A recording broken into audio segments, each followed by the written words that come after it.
everyone, I'm Richie and welcome to Helix Cloud Gaming's. This is SideQuest, the show where we take a step off the critical path and explore more of what the video game world has to offer. On this week's show, I'm joined by the host of the Sounds of Stadia podcast, Mr. Chris. Hey everyone. And we're going to be discussing, should Google spend more on Stadia? But first, a quick bit of housekeeping. Make sure you like the video, subscribe to the channel, and hit that bell icon for notifications, such as when we rebrand the entire channel. Quite an important notification to be kept in the loop with. But on that, you may have already encountered by now, but just to stress the point, none of our content's changing. It's just a rebrand. Go check out the channel announcement video for more details. But you can get this show on podcast services every single Friday, or if you're a member of the Helix Club, you can get it on Sunday as soon as it's done cooking. Make sure you check out other shows such as Sounds of Stadia podcast, which goes live on a Monday, and our Thursday night live streams. And if you've got a topic suggestion or you just want to chat any further, head over to our Discord. The link is in the description. So, Chris, Google have just recently spent $15 billion on making Google search first choice in iOS, and that is up from an already eye-watering $10 billion last year. Oh, that's a lot of cash. And so much so it made me cough. Yeah, I wish I had $15 billion to just drop on a search engine. Yeah. I mean, just think of the rebrand for the channel we could have done if we had that much money. Like, we spent money on new t-shirts, the new logo. We made the logo ourselves, so we saved a bit of money there. And here's Google straight up dropping $10 to $15 billion on just being Apple iOS's per year on just being the search engine, which, again, for all of the talk that we have about Stadia and investment and games and AAA titles and such like that, and the costs and time, it does make you wonder why they're not funneling some of that precious Google cash milk in towards Google Stadia. And there's a lot of stuff to break down. It's not just a straightforward answer of saying they should spend more. Yeah. Because I think Alphabet, who umbrellas, just like Helix Cloud Games umbrellas all of our Sounds of Stadia, SideQuest and livestream content, Alphabet is the parent company of Google. And then amongst that, you have Stadia and Gmail and Maps and Android and everything else. And they all have their own incomes and outgoings and revenue streams and staff and leadership roles. And the reality is, $15 billion up from $10 billion to pay Apple just to remain the default search engine for another year is crazy money. But, as I'm sure you're going to get into, Richie, is it worth the investment? And that's what businesses are all about, return on investment. Well, first of all, you dug up some numbers before while we were prepping this show, and I think it was at 57% of Google Alphabet's revenue comes from Google search, and it clocks in as over $150 billion a year. So that $15 billion in that context to guarantee that, effectively help guarantee that revenue, seems like a smart investment. The thing that's made this newsworthy is it's jumped from 10 billion straight to 15, so that's a sizable jump up. Mm-hmm. And they're willing to pay it. Yeah. Again, it echoes the fact that it clearly must be worth the return on investment, because you don't just drop that much money carefree. And I mean, they can afford it, but it's still a lot of money to sign off on. So the fact that it's increased by 50% year over year suggests that the return of that investment is tenfold. And like you allude to, looking at a few articles, reading that this one's from CNBC, essentially saying, Google search is the most lucrative unit in their business. It generates 71% of Google's ad revenue is generated by search and other. 57% of Alphabet's total revenue is in fact generated from this search feature. So to remain the default search engine on iOS devices, Apple devices, is clearly a huge slice of their pie, and they don't want to lose that or risk losing that by not being your default factor. When you get a brand new shiny phone or a tablet and you want to go search, it puts you straight down the rabbit hole of Google, which is best for them. I mean, what you have to think about is Apple has about 50% of like the smartphone business straight away. That is a lot of people. That's talking in like the US and in big parts of Europe. But that's like To give some more context to that while I've got the articles up, yes. In the United States, Apple have a pretty much bang on 50%, if not a little bit more, market share, which obviously Google and Apple are both based in the States, so that's no surprise. Google's currently, as of May 21, so 2021, Google Android sitting at about 47.4%, Apple iOS 52%, so it's actually just over the halfway mark. Microsoft and BlackBerry rocking up in the point something. That's there. If we go on a global level, Apple only sit about 15% of the global smart device. So that's smartphones, tablets, PCs, smart watches, and other such connected devices. So on the grander scheme of things, it's not huge from a planetary standpoint, but from your home country in the United States, where you're based, where your shareholders most likely reside. And then trends kind of copy it into big parts of Europe as well. But, yeah, they definitely reflect in big chunks. The global one's impacted by, of course, China, and the third of the planet's population is in a country that doesn't favour Google and Apple all too friendly. Yeah, they tend to have their own stuff. So that's skewed a little bit. But what we have to think about is Google search is always going to be the first choice by default on Android because it's Google. And then if they have the first choice on iOS, that means if you have a smartphone in the Western world, your first choice search engine on that is probably going to be Google. Might be a small section, probably 1% or under, of the population who have a smartphone who don't have Google as a default search engine on that. So basically, that 15 billion is to guarantee that, as far as I can see it. So, yeah, I mean, let's face it, Richie. Everyone who's using Bing, the first thing they're searching is Google. Yeah. Which is it's a big irony that happens. It's the joke that Microsoft Edge is used primarily to download Google Chrome. And I don't blame them. I use Google. Yeah. It's terrific. It is the best search engine there possibly is. No matter what you tell me, I'm so conditioned now. It's a word in the dictionary. Yeah.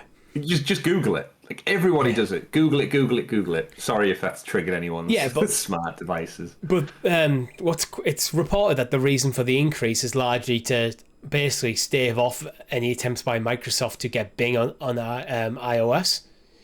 And this may just be a case of business as business. Microsoft are going, you know what, we're feeling a bit bold right now. We're going to go to Apple. Maybe the current contract was ending with Google and Apple. We've got a chance here to take 50% of the market. And Google went, nah, sorry. Yeah, and this is where it comes back to kind of the capitalism and the business model that it drives up prices. If you've got a demand and Microsoft are willing to pay more, then that's how business works. So funnily enough, in the podcast this week, we break down about WWE and 2K and talking about where their best place for business is, and having a market share is important and driving prices up and inflation and everything. It's part of capitalism and commerce. Yeah. This is exactly another example of that. But I guess to bring it back around to our Stadia conversation is how can they possibly drop 15 billion, but then not bring AAA titles to Stadia? I think the simple answer is the simple answer is Google search is worth that 15 billion to them. It makes them over 150 billion. That's exactly it. It's all about return on investment. So this is one of the big things I want to get into with this topic. It's you're right. It's return investment. And just because Google have a lot of money as an organization doesn't mean they have infinite funds to throw at every aspect of the organization. Yeah, completely. And we talk about Stadia, and we know they spend it's easy to compare apples to oranges and say, well, they gave Capcom 10 million to port Resident Evil. 10 million's nothing compared to 15 billion. Yeah. But then if you look at it from that point of view, how much return on investment did they make from having Resident Evil Village on the platform? Did they get a few more pro subscribers? Probably. Did they make a lot of sales with the Premier Edition bundles? Probably. Yeah. Did they make enough to make that 10 million back, let alone another 10 million for another title here, another title there? But then what we always try and stress on the podcast and in this channel as a whole is it's cloud gaming and Stadia and Amazon Luna and GeForce Now and any other ones that come up from Netflix and such. They're in such infancy right now. It is just about nurturing and growing, and you can throw money at absolutely everything, but it doesn't guarantee you the return on investment or the success. So from a business lens, why would Google throw everything at it? Because then if the ship sinks, you've lost a ton of money for your investors, your shareholders and stuff. If you slowly build it up so it becomes profitable, whether that's as a business or a cloud platform or the technology, and then it becomes viable, that's when you can really start to invest. And again, Google didn't get where they were by not making smart investments. Yes, they've wasted money somewhere. Yes, they've closed things down. But gaming, the gaming industry, is a very different beast, and it's one that's only getting bigger year on year. And I truly believe, and I've said it many, many times on the Sounds of Stadia podcast, it's all about the long game. Don't be thinking 2 years, 3 years, 4 years. Cloud technology is only going to get bigger, more important in society, culture, technology. People are going to rely on it more. And we discussed it this week about the partnerships with 2K. We discussed it the weeks before about NVIDIA and for VR cloud. Everything's going cloud. And we're right at the beginning. Just like with 4G, 5G, broadband, fiber, technology is like, as much as this came along leaps and bounds in years, it ain't slowing down, and it's only going to get bigger and better. Yeah, we're in the very much the early adopter stage of Google Stadia still, which can be frustrating for those in it, where we would love to see Google just throwing money at every single title. But I think that the reality is Google Stadia is a company that works within the Google like business corporation, and it's not like Phil Harrison can just knock on bang on Sundar's door every day and go, "Can I have another 15 million for another game?" It just doesn't work like that. He'll have an annual budget to spend, and then they'll have to sit down and look at what games are coming and go on, where do we think this is going to be best spent? So Cyberpunk was one, Resident Evil was one, where they must have thought like, okay, these are games that if we throw money at, will bring more people to the platform, and that's ultimately what they'll be trying to do. I'd argue they need to be more aggressive personally with it. They need, I've said before, and I still hold it, to get that credibility in people's minds, which is probably one of the biggest areas they're lacking. You have to hit most of big AAA titles day and date, because that's what people. Even if people, it's a weird situation where I think a lot of people don't actually play most AAA titles day and date, but if asked, they'd still want it there, expect it to be there. Yeah. Well, we've said before, in terms of the business as a whole, it's that whole chicken and the egg scenario where Stadia is not big enough to really have a return on investment, but then it needs to invest to get the newer titles and the new games. And you're totally right. I agree. And we've said many times before that they do need to invest more. They do need these big hitting AAA games day and date. So then their attention is pulled away from the other big three, like Nintendo, Microsoft, and Sony. And they look at Stadia as a viable option, and slowly but surely over like the years to come, new gamers who've never had a choice to play before, like kids who then become adults and they make their own decisions. It's all about the long term. Look at the pixel range. They're under the Pixel 6 now, right? Pixel 5, Pixel 6? I think the 5's out, the 6 will probably come out this year. Yeah. And yet, when they launched the first Pixel phone, everyone was like, oh, it's Android, it's not quite Apple iPhone, and it's not the Samsung Galaxy range, and it's not even Huawei, whatever it may be.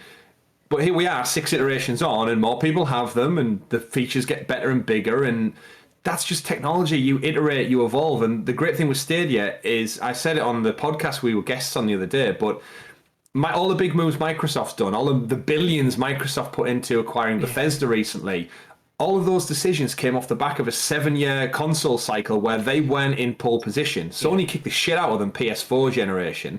And all of the great moves of Game Pass acquiring Bethesda, that's to correct past mistakes. And Google have the money to do that, but they don't need to do it this month, next month, the month after. They'll be doing it in the next 4, 5, 6, 7 years, just like Microsoft did. And no doubt everyone did before. What we have to remember as well, Microsoft's introduction to the console gaming ecosystem was in a very, very different situation to Google's.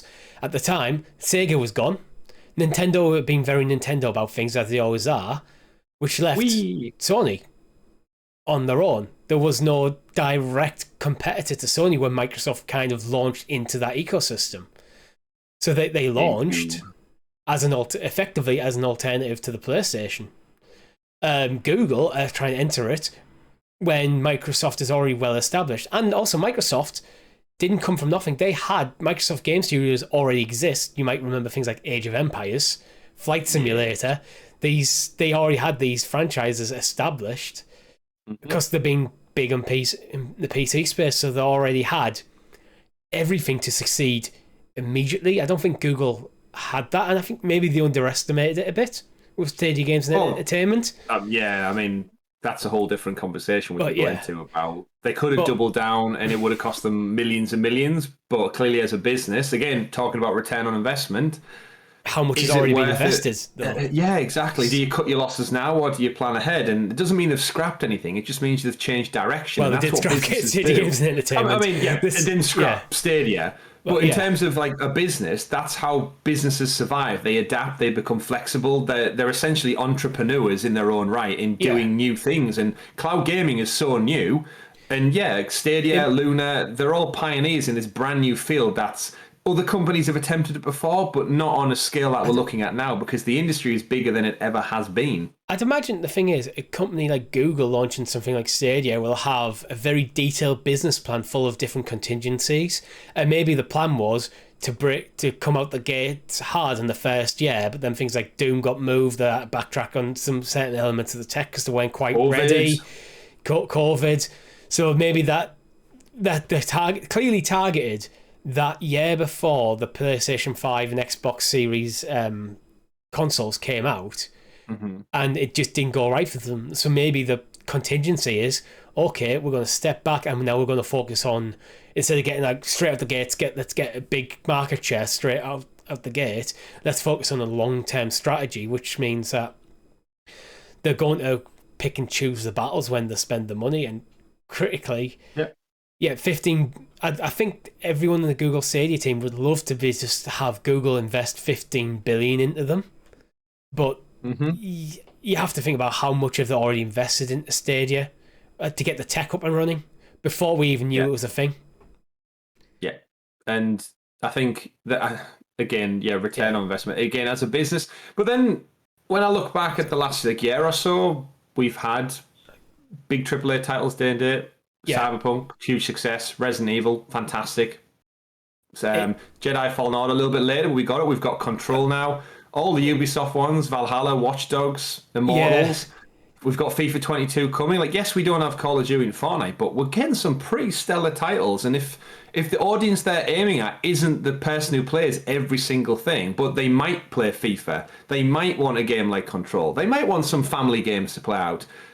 As time ticks by, as these months and years pass, the library is getting thicker with all sorts of genres that you don't need to spend £200-300 to play. So we seem to go through these cycles with Stadia where positivity of the platform goes up steadily until we get a big gaming something like a Gamescom, for example, and then it plummets because then Google are absent, as they always are. Yeah. And then suddenly we get a load of stuff to look forward to on all the other platforms, and you look at Google and go, what are you bringing? Yeah, and then that's when you get these conversations, and this article about the 15 billion getting paid to Apple comes into it. It's like going, well, you're spending 15 billion there. Yeah.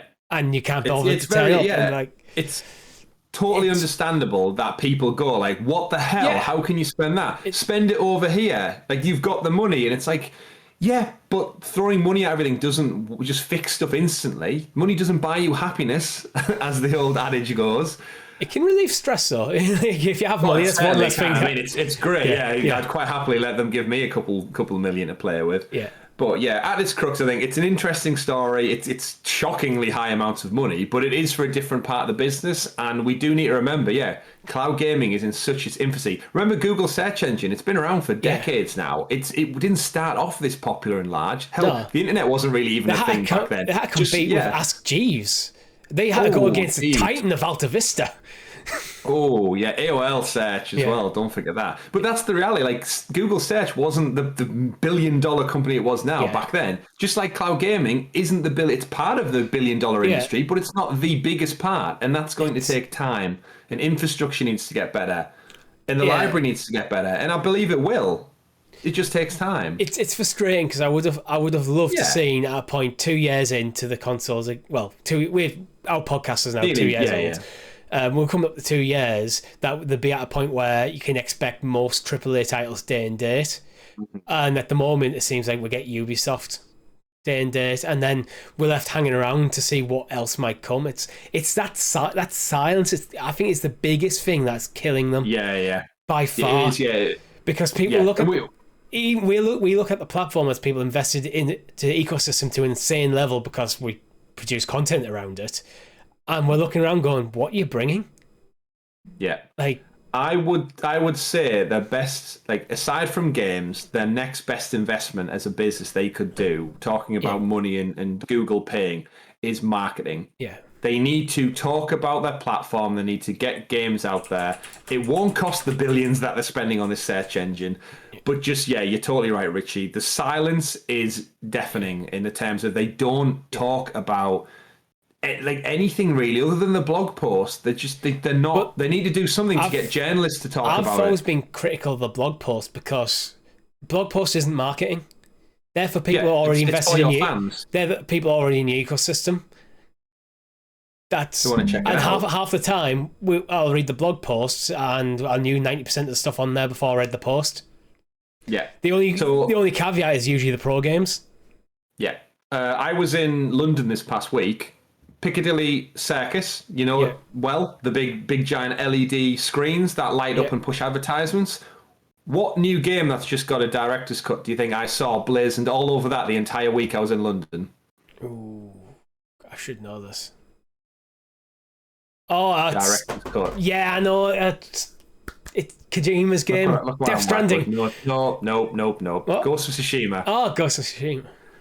All over it. Big, massive, fancy samurai, cherry blossom, cuts, the advert, big, massive blue screen, PlayStation. In the capital city, in one of the busiest areas. With millions of people a day footfall, seeing that. Photographs being taken, social media, everything being shared. That's marketing. A blog post every Tuesday is not. It's also free to do a blog post. That must cost some decent money getting a post on buses, billboards out there. And this is it. Like, you don't exist in the public's mind's eye if you're not spending money to do it. Do something. This is it. I think for me, the investment into Stadia doesn't necessarily need to be in getting the game. I'd love it to be on bringing the games as a gamer who plays on the platform. But for the long-term sustainability of the platform, you need to break into people's consciousness, and you're not really in physical retail spaces, so people can't go into the store and pick up a Google Stadia in quote unquote.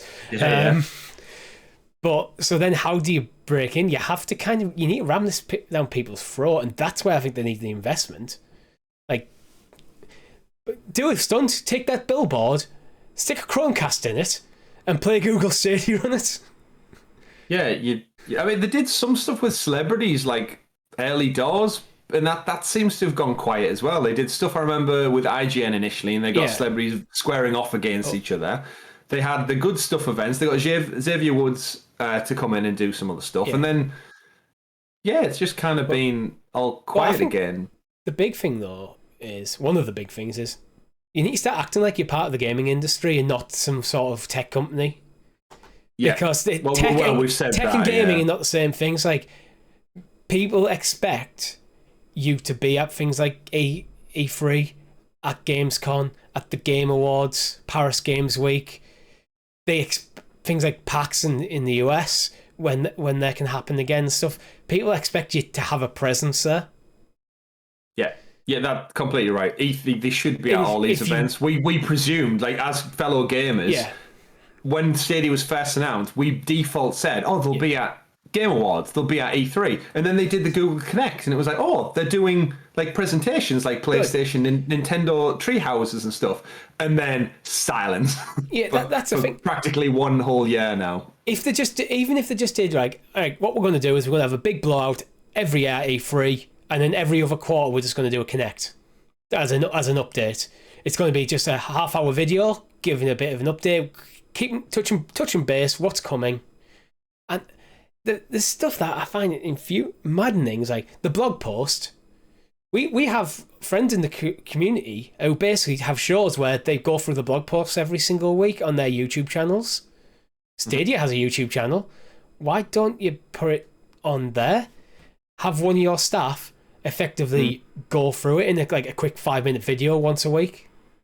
Yeah, have a And personality then come out. suddenly you're trending on YouTube, that platform you own, and you're in front of more eyes. Well, yeah, because that's the comparison. Like, as a big PlayStation fan, I what? Don't you be leaving me right now? Oh, you can come with. Oh, that's okay. But yeah, the reality is, like, I listen to podcasts and stuff who round up all the games that are out this week, and it pains me every time I hear the roundup and they say coming to PlayStation, Xbox, Switch, PC, Steam, and they don't mention Stadia, and I'm sat there pulling my hair out going, it comes out this week on Stadia. In fact, this past week, Young Souls coming out later this year on PlayStation, Xbox. I was like, it's out now on Stadia, and they don't mention it. Because so then, a lot of podcasts, if they're not mentioning it, and you're only mentioning it in a little blog post, the devs obviously have their Twitter account, which if they're an indie dev, they might only have a low user base. Yeah. The reach of that game, and then by default your platform, is limited so much from its potential. And I think he's a bit of behind the curtain look. It's like a lot of podcasts, like the Sounds of Stadia podcast, we rely on other news sources writing articles, which then we'll read and take our own take and put out there. But if things like IGN, Eurogamer, and stuff, they often and all the big outlets, Kotaku, sometimes they do just completely miss Stadia off, because if they're not aware it's coming. I think in most cases it's not like an active, well, we're not going to talk about Stadia. It's a case of they probably, in the press briefing, they didn't get told it was coming. So in their article about the game, it's not coming. Then you get other like podcast services, podcasts such as Kind of Funny Games Daily, for example, will read it. And if Stadia's not in that article, it doesn't go on their show, so their audience doesn't get it. We tend to get most of our news from cloud gaming specific sites such as Stadia Source, such as Cloudy, because we know that's where we're going to find the information. Eurogamer is actually quite good. We do get a lot of stuff from Eurogamer. Yeah, 9 to 5 Google. 9 to 5 Google, but they're Google specific. Yeah, so they've embraced it a little bit more than the moment. But like at the moment, if you Google search the topic of the show, IGN and just Stadia, just those keywords, it brings up an article of what the tech is, an article reviewing it in a 2020 update, saying it's much better, but it's still its catalog is still a ghost town. Okay, anyway, besides it's a relative thing. You look at the PlayStation 5's catalog versus, well, all the games that you can play on PlayStation 5 versus what you can play in Stadia, and Stadia would look bare bones. Yeah, and then after that, so this is the third article, Google insists Stadia remains alive and well. And then underneath that, the fourth article, Google Stadia reports detailed development troubles. So it's the stuff from the SG in games. Yeah. So that's the 4 headlines in your own search engine, 3 articles of which are not a positive spin on it. And it's like, that's IGN, the biggest gaming news outlet on the planet. And this is why we keep saying you need to talk more. But the more you talk, the more information you put out there, and stop playing your cards so close to your chest, the more an IGN or Kotaku picks up on that information and reports on it, the more podcasters such as ourselves are able to report on it, and then you get more eyes on your platform. Yeah. And then we joke, but we joke about journalists always going back to Stadia Games Entertainment closing in February now. That was so long ago. Because they're just trying to pad out the articles. It's annoying, but that's what they're doing. Yeah, but this is the thing. But if you're, like you were saying, Richie, if they're constantly talking about news, updates, stuff that's coming, a roadmap, those old articles from February, they get pushed down the list because they become less relevant. But when it's silent, like you said, the only news they can pull from is the last article, which is the bad article. And that's all free. That doesn't cost you anything to just talk about your product. Look at Direct Touch. That should have been something they shouted from the rooftops, because there's no other platform can do that. Oh yeah, let's take Humankind, this game that a lot of people are very excited for, including myself. Oh yeah, wait, it's got Direct Touch. Why not have a feature with IGN of where they're playing on like a Google tablet? Do Google do tablets at the moment? Yeah, using Direct Touch. Got the Chromebooks. Yeah, using a Chromebook, a two-in-one laptop, or whatever. Like, that's something you could have been shouting out. That's not necessarily. You're not talking about the games going, oh yeah, this is the technology that we're bringing to Google Stadia that is unique to us. Yeah, you can play a game like this on the go and you're not using an emulated thing, because My only issue with the Direct Touch was I felt the UI was a bit too small for my phone. But if you're using a tablet, a decent sized tablet, you're going to have a good time. Yeah. Get all of the staff at IGN to share the tablet, use state share or something, and take their own thing and see who can win out of 30 colleagues. Yeah. But it's like those little things that obviously COVID could be preventing them and stuff. But in a nutshell, there's loads of opportunities for growth and investment. And you can only use COVID for so long. At some point, they've had 2 years to adapt to COVID. So true. Well, they've had 2 years to adapt to the games industry as well, but we're still waiting with no roadmap and silence. But we've adapted. We've changed our brand to adapt, and again, we're now Helix Cloud Games. Our changing brand has nothing to do with COVID at all. But we've had to make adaptations. We could pin it on that. We've had to make adaptations to some content. Like we don't do many Let's Play series anymore, largely because we weren't able to do them in person. Very true. Anyway, I think that's all we have time for this week. Thank you very much for watching. Make sure you like the video, subscribe to the channel, hit that bell icon for notifications. Let me know what you think about Google spending $15 billion on a search engine when they're seemingly not spending $15 billion on Google Stadia in the comments below. Check out the podcast, episode 101. If it's for some reason you've got this far into this podcast without realising we've rebranded, check out our announcement video. Join the Discord where you can post topic ideas. I've been Richie. I've been Chris. Thank you very much for watching. We've been Helix Cloud Gaming. Quest completed.